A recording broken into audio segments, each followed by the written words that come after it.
एक यात्रा स्वयं की ओर के आज के ज्ञान सत्र में सभी ज्ञानानुरागी बंधुजनों को सादर नमो नारायणाय। आज का विषय मनु महाराज के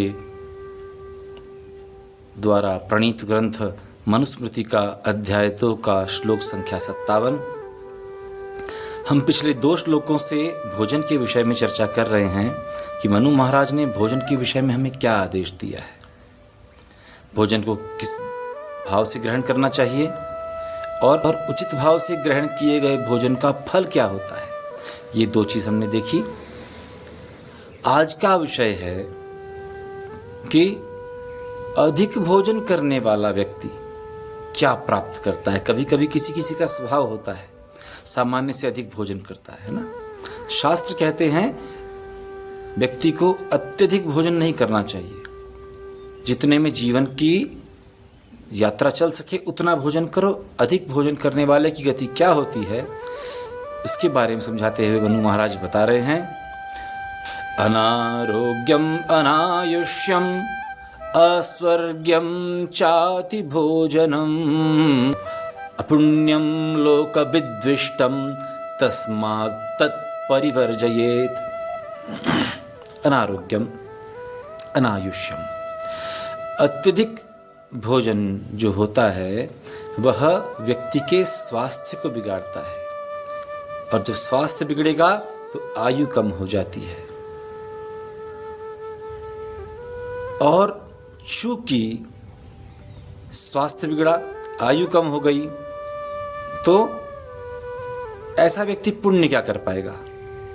तो इस कारण से स्वर्ग का लाभ भी नहीं मिलता, क्योंकि कहीं ना कहीं जब अधिक भोजन किया गया तो किसी अन्य जीव के हिस्से का भोजन हमने किया है।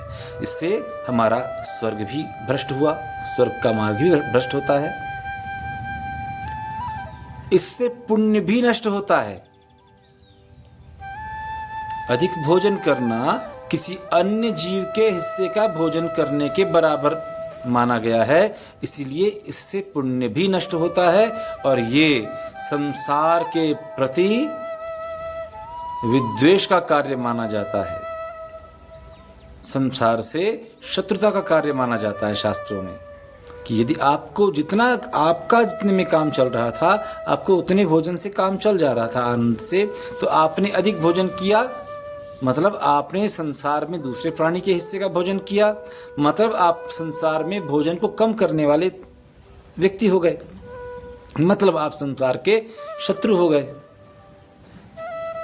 इसीलिए जब इतने दोष हैं अधिक भोजन करने के, तो क्यों किया जाए। इसलिए मनु महाराज बोल रहे हैं तस्मात् तत् परिवर्जयेत्, अधिक भोजन की इस प्रवृत्ति को छोड़िए। बहुत उत्तम ज्ञान है। स्वास्थ्य लाभ करना हो, पुण्य लाभ करना हो, स्वर्ग प्राप्त करना हो, आयु बढ़ानी हो, अथवा संसार का हित करना हो, अधिक भोजन का त्याग करें।